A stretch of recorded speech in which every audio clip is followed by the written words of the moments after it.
Let's face it, parenting is the most important job on earth. Every day presents a stack of different challenges, and more often than not, the answer is outside of the box. On this podcast, we will offer proven strategies, interview pioneers in education, give insights into how to be successful parents, and even share our imperfect experiences of being parents ourselves. We're all in on this journey, and we will span the globe to find out what is working and who has the answers. This is the Sound Foundations for Parenting podcast. Here are your hosts, Darren McCarthy and Brian Powers. Welcome, Krister Ungerböck. Glad to have you here on the show. Krister, tell us a little bit more about yourself and what you do. So I'm an author now. I previously was CEO of one of the largest family-owned software companies in the world, which is part of the story of how I became an author. The book is 22 Talk Shifts, and when I set out to write the book, I set out to create a book that was practical communication tools that help us in the context of leading both in our professional lives, but also in our personal lives. And as a successful father, maybe not successful in business, a man who's successful in business, I always thought that it was almost like two separate languages. There's one language I use at home, and there's one language I use at work. And ultimately, my language was pretty aggressive in both. I didn't realize it necessarily. And so 5 years ago, I found myself at the YMCA signing up for a gym membership. And the woman asked me, "Who is your emergency contact?" And I broke down crying because I had no one. And in the kind of the 3 weeks before that happened, I walked out on the CEO job of the company I'd helped build and loved. And then 2 weeks later, my wife walked out on me. And so I really had no one. The business that I was CEO of was a family business. So that was my brothers and my father. And being a leader in a family business, you can't separate leadership in the context of family, because ultimately I was tasked to lead, my father, who is retired, and my brothers, as well as this company. And my three brothers were all employees in the company. They continue to be, and we're all owners. And fortunately, we've recovered our relationship since 5 years ago. But so I was just kind of always struggling with like emotional intelligence. I was an engineer, so I was very kind of, demanding boss, but I was also kind of engineer. I thought that emotional intelligence and empathy it's like a personality trait. And for many years, I was like, I guess I just can't learn this. I just need to kind of go and with my strengths, which is maybe just being kind of a, demanding individual. And when everything kind of fell apart, I said, well, maybe I really need to figure this out. And I spent, ultimately 3 to 4 years going in. I set aside all the business books, and I was like, I'm going to look everything outside of all the business books, because I started reading business books when I was 12 years old and communication books. So I surrounded myself with all those people, like woo-woo, far out people that I would have judged back in my CEO days. And I was like, well, let me see if I can translate what these people are saying and bring it, create tools that can help people both as parents and in their marriages, and also in professional life. And ultimately, the 22 Talk Shifts was the outcome of that kind of, years of kind of exploration. Wow. Fascinating. Okay. Out of situations like that, you either learn or learn heavily, or you don't, and that's great that you learn this and you're willing to share what you learn with everyone else. Can we dive into a little bit? I'm really intrigued by the title. Yeah. And I get a feeling I might know what it means, but give us an idea. Well, what do you think it means? My first thought is I should have read it before you came on, and I will when you leave. My first thought is that it was probably conversational, shifting the conversation to a different topic, or to cover generalized topic areas. Yeah. So, I mean, it's really, I think you have the core is, what are specific words and phrases that we can use to shift our relationships and our conversations, as well as our own perspective and the perspective of others. I had the opportunity, and this is one of the things that informed the Talk Shifts. I had the unique opportunity of learning to lead in French and German as an adult. Most people learn languages kind of like when they're young. It's an unconscious process. And so one of the funny stories I had, I moved to Europe, to France, to open our offices in France right after September 11th. And one of our first customers in France was the Palais de Festival de Cannes, which is the Cannes Film Festival. And so I thought, they don't speak English very well down there. I'll go down and I'll teach our software. I was CEO of a software company, and it'll force me to speak French. And I spoke to them for 3 days. I was like, it was kind of like, it was a little bit rough, but I'm kind of proud that I just did it and I forced myself to do it. And they called the salesperson who reported to me at the time on the Monday, and he called me. He said, "Hey, boss, I got some bad news." They said, "Don't ever send Krister back here ever again. His French is terrible." So within 2 weeks, I found the best business French teacher in all of Europe, and he took me through, here's the shortcuts of how to learn French quickly. Oh, interesting. And so what I did is I applied some of those learnings, the way he teaches a new language quickly, I applied them to my English. Right. So basically more compassionate, emotionally intelligent communication in English. And it's just very simple, fill in the blanks phrases, easily memorable, like say it this way, replace this with that, for some of the most common communication mistakes that end up kind of getting us sideways in relationships, both at work and at home. And so there's 22 of them.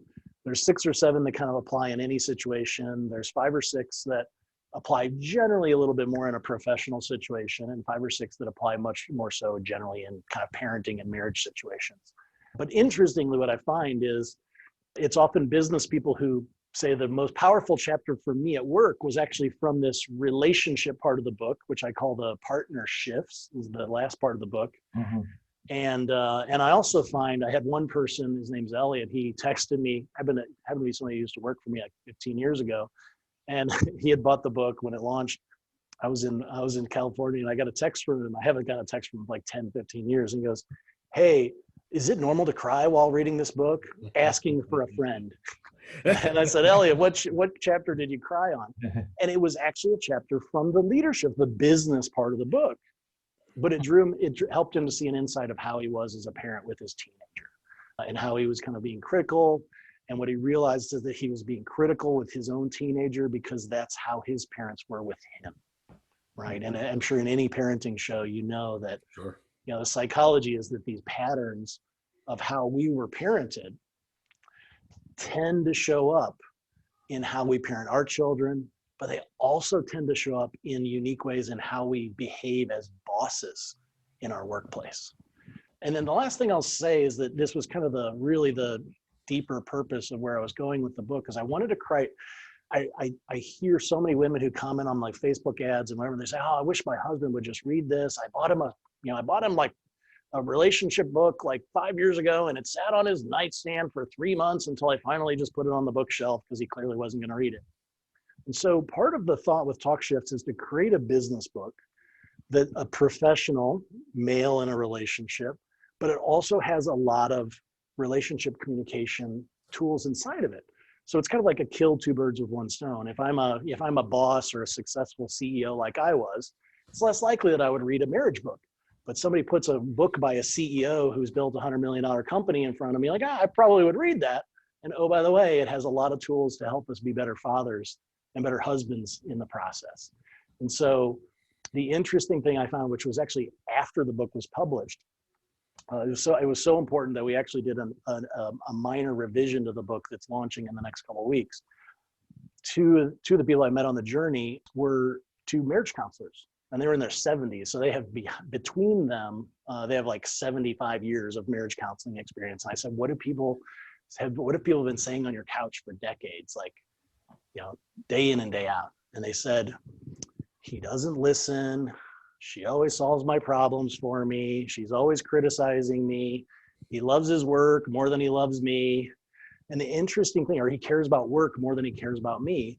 And the interesting thing I said, these are actually the same things that unhappy employees say when they have a bad boss.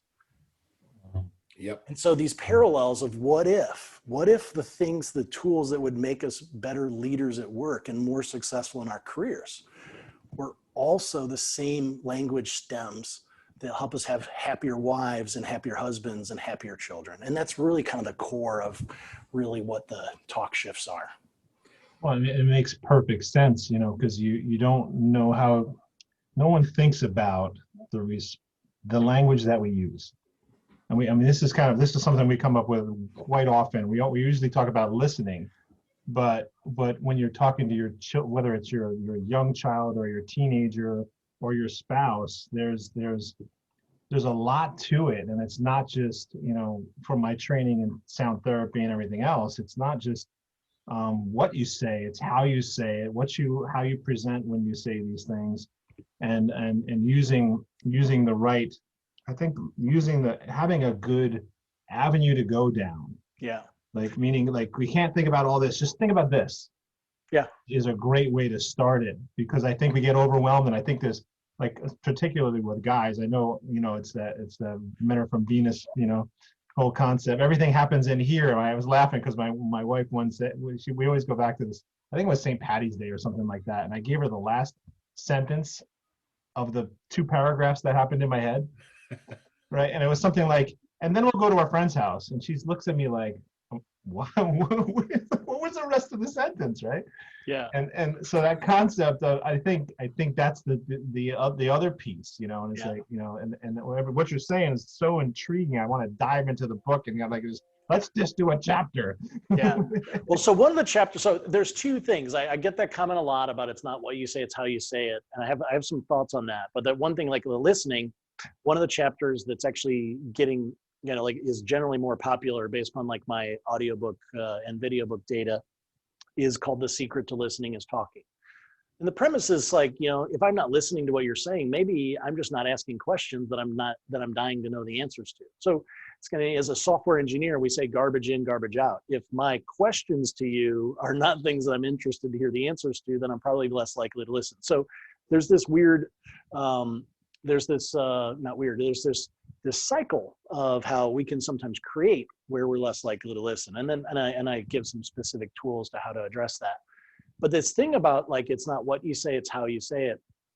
I agree with you. And this is one of the reasons why I really try to encourage people to watch we created a video book. It's one of the first ever video books. So you can actually hear the tonality of how to use some of these tools in the tone that it was intended, right? Because of course, if we read something on the paper, we might get the tone and the pauses and things like that wrong. Not wrong, but we may not be as effective. But then separately, my belief is that if we just start with better words, one of the things a lot of people, I was in rooms with a lot of new age people, and they'd say, well, if you change your heart, then your words will just naturally change.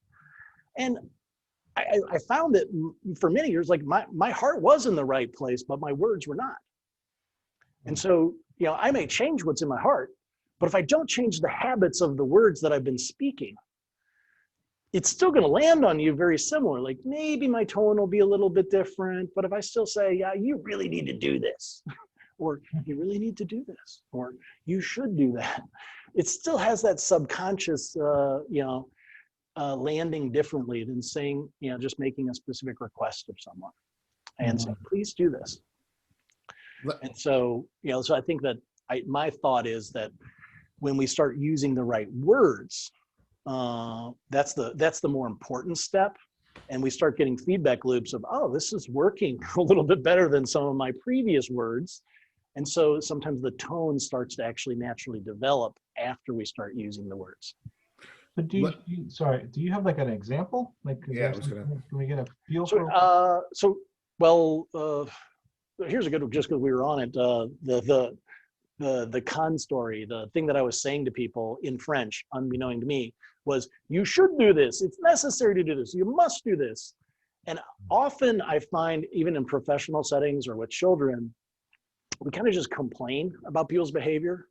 Like, why did you do that? Or, are you ever going to do it? And we'll be so much more effective. Oh, you should show up on time. You should clean your room. You should, like, the antidote to that is just making a request.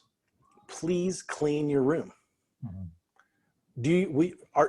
Are you committed to cleaning your room?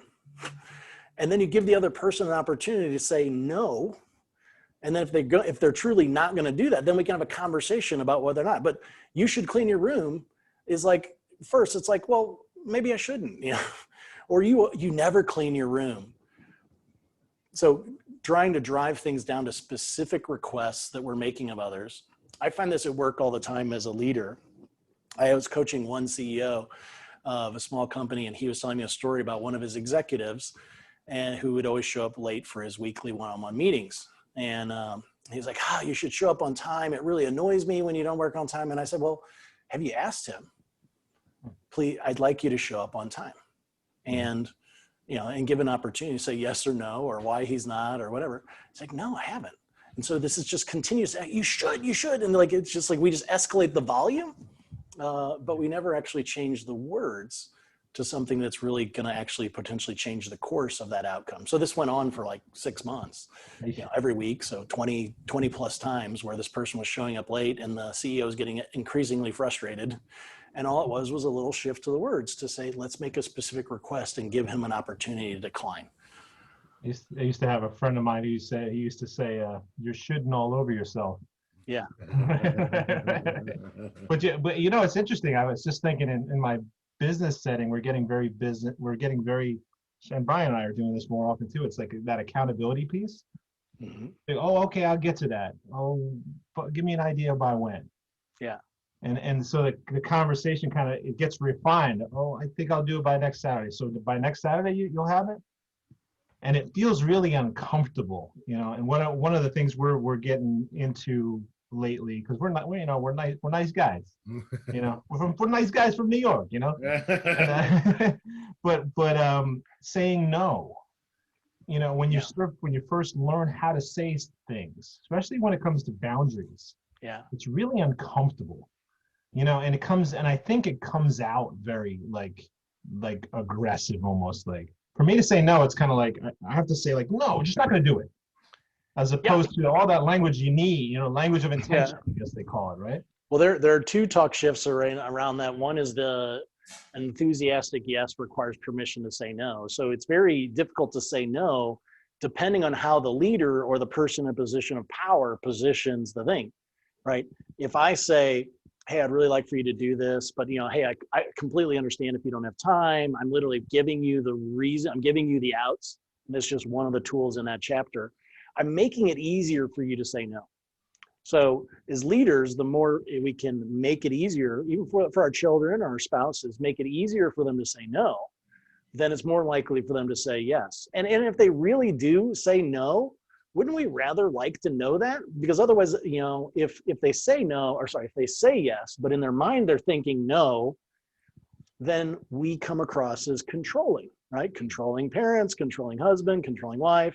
And so the more we can give people permission, and as a leader or a parent, we can always come back and say, well, I know you said no, but I'm your parent, I'm your boss, and I really need it done anyway, right?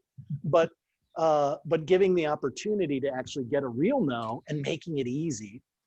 The other thing you mentioned about, there's a chapter 21, I believe, called Actions Don't Speak, Words Do. And I give specifically, this is one of the things that I always wish all of my employees, all of my employees had this chapter, it would basically it specifically addresses that thing about, I'll get it done next week, of how can you make commitments in language that's more likely that you'll actually meet your commitments. The more specific we are with our commitments to others, the more likely we are to meet them. And it creates a lot less drama, right? If that person says, hey, I'll get it to you on Saturday, and you send them an email on Saturday morning at 8 a.m. Like, I told you I'd get it on Saturday. It's 8 a.m. I was planning to get it to you on Saturday at 5. But if we agree, like, so what time on Saturday? And again, this is kind of like one of those things that can feel very controlling if you don't have that common language of, hey, this is how we're going to make commitments. And the reason we're going to make commitments with specific times on them is because neither of us want to feel like you feel like if we agree that you're going to get something done by noon, it's okay for me to send you an email at 12:05 saying, hey, where is it? Sure. So it just creates a lot less drama, whether it's in a marriage or as a parent and child or in a professional setting. So this is one of the reasons why we created the video book, where people can actually watch a chapter, or you can go to talkshift.com/share, talkshift.com/share, and you can share one specific chapter with anyone in your life. And you can put a little note, hey, this is why this is important. So if you have that one employee that you could say, hey, would you mind taking 10 minutes and watching this one chapter, and let's chat about how we could maybe change our communication in the future to create less drama and you feel less controlled and me feel less frustrated or uncertain of when something's going to get done. Let's talk a little bit about, communicating as parents. I experience this all the time, and I definitely need to shift the way I speak, especially my oldest. What are some tips that, you can give without giving away the secret sauce of the book, but, on communicating with your children? So one of the ones that I get the most comments about is number 5. It's called On a Scale of 1 to 10. And so I'll tell a story about a woman named Ashley. She was an entrepreneur, and she probably bought the book because she saw it was a leadership book. But she called me, and she's a stranger. She called me and she said, I have to share this story. So it was COVID. She's like, I work out of my home. My kids are on their iPads all day. I've got a 6 and a 7-year-old. And I'm always telling them, like, turn your iPads down, because, she's trying to have business meetings with, this is early in COVID, so she had not quite gotten to having a space yet, because it's probably May of last year. And she said, I tried the scale of 1 to 10. And I went up to my 7 or maybe 8-year-old on his iPad. And she said, so the technique is we ask on a scale of 1 to 10, but we exaggerate the scale. Part of the thought is that the more we exaggerate the scale, the more it opens up room for honesty. So if we have a difficult conversation with someone where we say, hey, how do you feel about our relationship? Or how do you feel about our communication? On a scale of 1 to 10, 10 being we are like the best couple. Our communication is better than anyone we know, anyone we've heard about, anyone we read about. Number 1 is like we are the worst of anyone we know, anyone we read about, be like worst in the world. Where are we on a scale of 1 to 10? Like a 7 on that scale is still pretty good, right? So she used this and applied it with her kids and said, hey, on a scale of 1 to 10, 10 being you're being as loud as a freight train, and 1 you're being as quiet as a mouse. Where are you right now? And she said her 8-year-old or 7-year-old just turned his iPad down, and he went over to his sister across the room, whispered into her ear, and she turned her iPad down, and it was done. Wow. And so the scale of 1 to 10, like I most frequently get comments from people who are readers saying, I use this with my kids. I use them at dinner, and they're starting to talk more because I'm asking them questions in a different way. And the other thing that what happens is, it works on the positive end of the scale, because the follow-up question is, well, what's the difference between an 8 and a 10 or a 7 and a 10? Like, what can we start doing or stop doing that would be better communication in our marriage or as parents or whatever? And, but it also works well on the bottom end of the scale. So if I say, hey, on a scale of 1 to 10, I'm the worst dad or worst mom or worst husband on the planet, where do you think I am? Even if somebody's like, well, they're not a 1 because of that, they're not 2, not 3, not 4, they're like a 5. Well, that person is now in a different spot than they were before the questions was asked, because they actually thought you were a 1, but they never had actually thought it all the way through. So they actually had to recognize what were the good things about where you were. And then we can say, well, what's the difference between a 5 and a 9?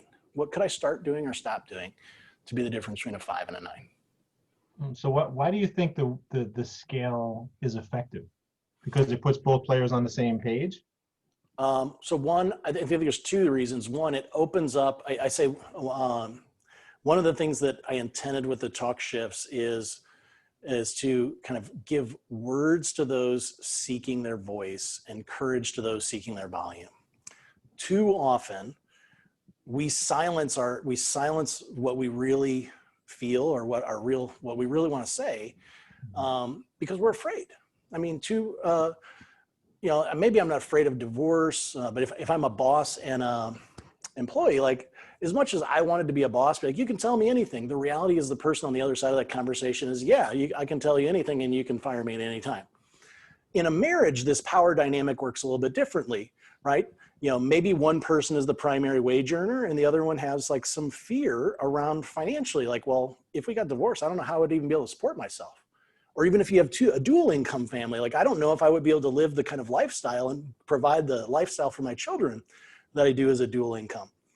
But then there's not just financial power, there's also emotional power, right? Men, I think probably more so, based on some of the researches, we maybe don't speak because we're afraid of being criticized. We're afraid to look bad in front of our spouses, right? So So there's this kind of dynamic of emotional power and financial power that kind of is going back and forth. And the scale of 1 to 10 gives us more room to be honest and have real conversations than a yes, no question like, hey, are you happy? Yeah, I'm happy. No, I'm not really happy, but I'm going to tell you that I'm happy. You leave me alone. Yeah. Well, because I'm afraid that if I say no, I don't Yeah. know where that conversation is going to go. Yeah. So I think that one is the honesty aspect, opening up honest and courageous conversations. And then the second thing is some of the neuroscience behind it is that when we ask questions on a scale of 1 to 10, it's more likely that people just do the math subconsciously in a split second in their head. It's not a 10 because this, it's not a 9 because this, it's not an 8, not a 7, not a 6. And that's why I'm more likely to have an actual meaningful response when you ask the follow-up question, what can we start doing or stop doing? Because I've actually already kind of in a split second kind of thought through it. And then the other thing I think that I say throughout the book is that a lot of these questions, when they're tools to enter into more courageous conversations that maybe people aren't talking about. I say like, we need to start talking about the words we use, the words we choose, and more importantly, the ones we're saying, and maybe most importantly, the ones we aren't. Because the ones that we aren't are the ones, those are the conversations, the deeper conversations where the kind of the landmines are. So simply by opening these kind of deeper conversations with our children, our spouses, and others in our lives, what happens is we start to develop a little bit more courage ourselves. But then you get this, it's just more concrete actions of how we can kind of improve. We start becoming more aware, like, because if our spouse or child is frustrated with our communication, they're probably not the only person in our lives who's frustrated with our communication. Huh.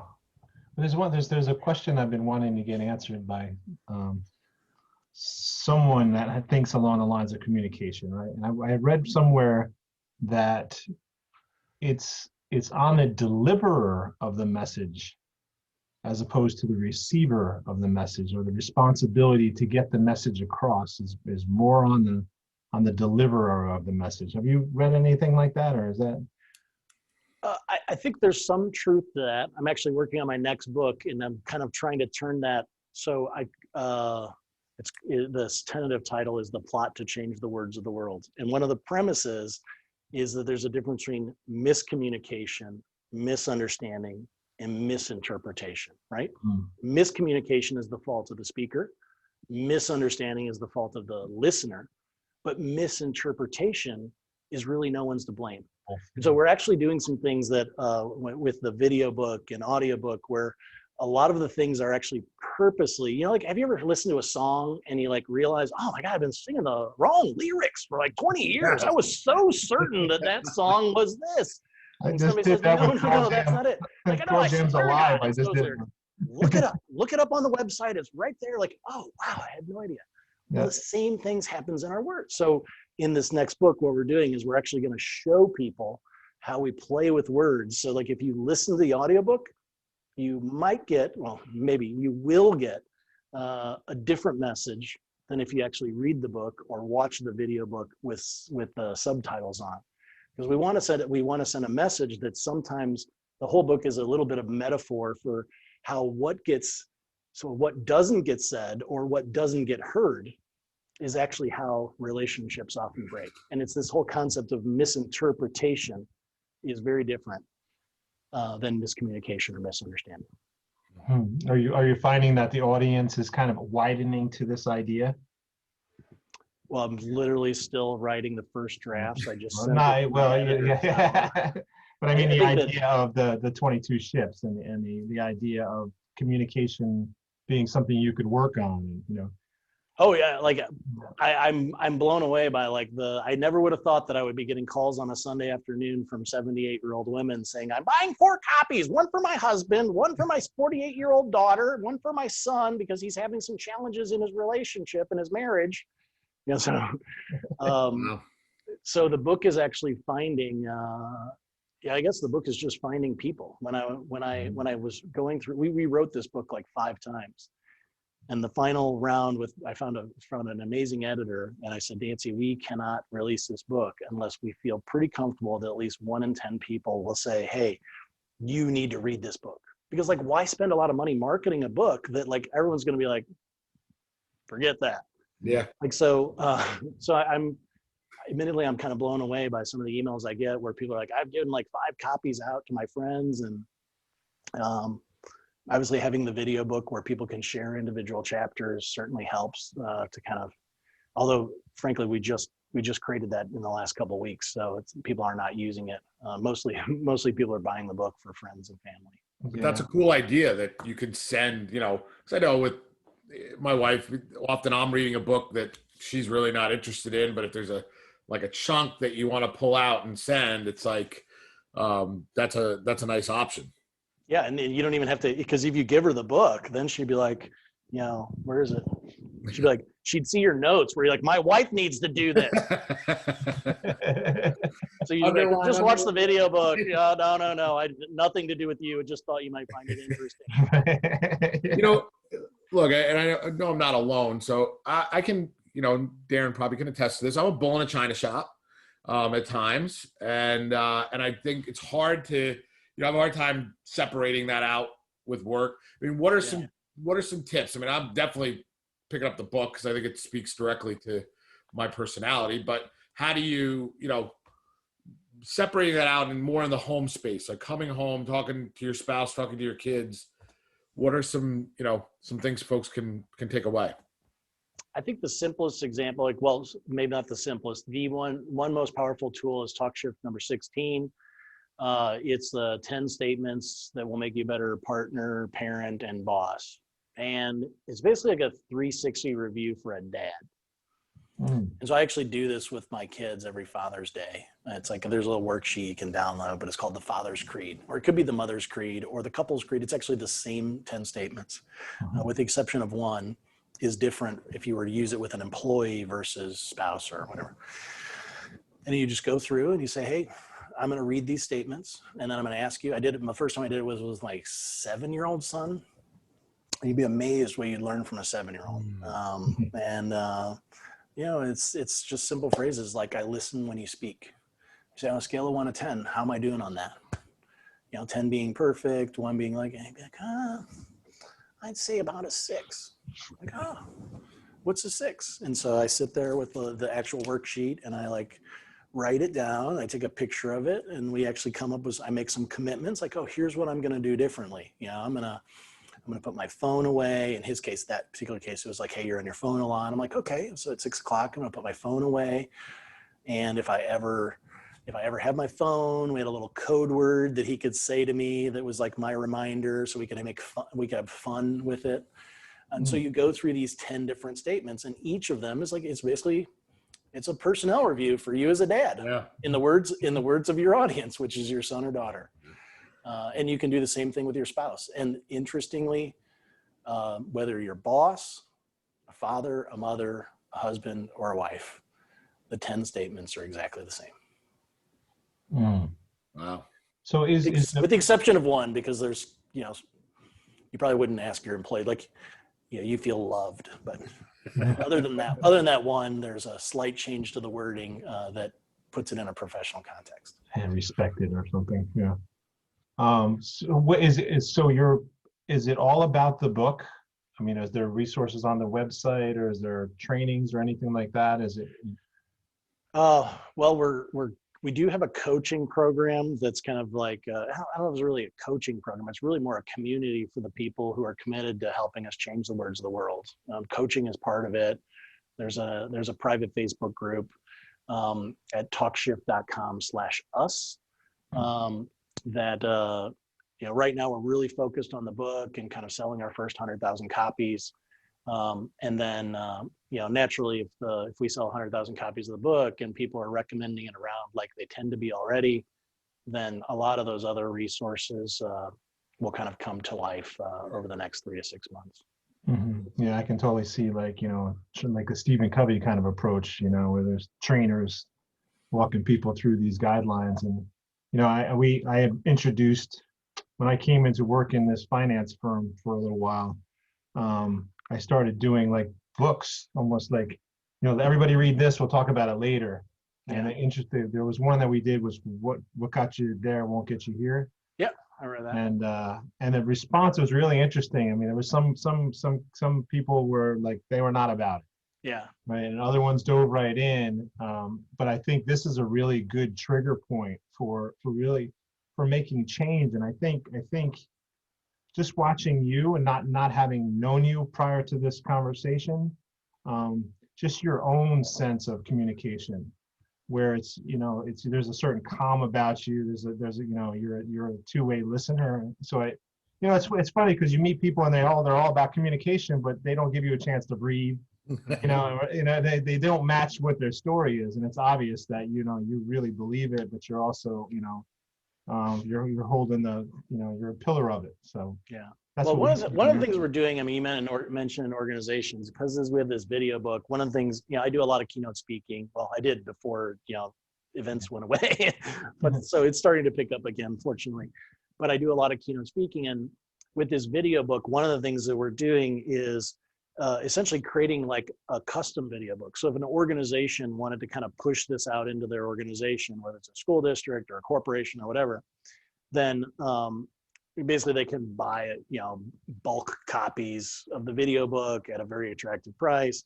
And then what I often do is I'll do an interview like this with their CEO, so where we can kind of customize the content to like that organization's specific challenges. And so, and then, this Talk Shift TV, you can get it on Roku. You have to search for Talk Shift TV, unfortunately, because it's a fairly new app. You can get it on Roku, Apple TV, Android TV, Fire TV. People can go home and they can watch this video book with their families, including some messages from the CEO or the vice president of HR or whatever the senior executive sponsor is, where we've actually personalized these tools to the specific challenges of that organization.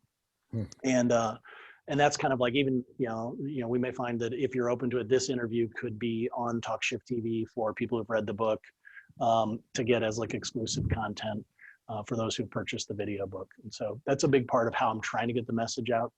I'm fortunate that I've had financial success in my former career as a CEO, so I'm not really doing this for financial gain. In fact, we've kind of just put in place the legal framework to give more than 50% of our profits back to nonprofits. And if we can figure out how to do this with spending less money on marketing, there will be more profits to share with nonprofits. But at this point, the Mark Zuckerberg machine takes a lot of our profits for Facebook advertising. Right. But doesn't. And then the Jeff Bezos machine takes the other half for the Amazon books. But we're working through that, and very cool. We'll crack the code. Awesome. Here. Yeah. Well, Krister, tell us website again, so that folks can find, and we'll also include it in the show notes. So the website is www.talkshift, not plural. Still trying to get that company to sell me that domain name, but the talkshift.com. And you'll get, if you go to buy it on the website, there's actually a lot of free bonuses and things like that you wouldn't get if you purchased on Amazon. It is available on Amazon. I encourage you to look at the reviews. There's like over 150 5-star reviews and some amazing words that strangers have said about the book. So wow, great work. Well, maybe we can, Darren and I, grab a copy, and then we can do a follow-up interview. Sure. And how we've implemented it into our households. I actually I did an interview. It's on Talk Shift TV called Old Guys, New Tricks. All the guys that are these old retired, they refer to themselves as old, retired construction workers working on my basement. I asked them to read the book, and then I brought a video camera, a video crew in, and we filmed an interview. And the next step is actually to bring their wives in, and then we're going to hear from their wives the before and after picture. Wow. After reading the book. So nice. Great work. Yeah, this is good stuff. Yeah. Thanks so much for listening to this episode of the Sound Foundations for Parenting podcast with your hosts, Darren and Brian. Find them on social media at Sound Foundations for Parenting. And if you enjoyed today's episode, please leave a review and subscribe. And we'll catch you next time on the Sound Foundations for Parenting podcast.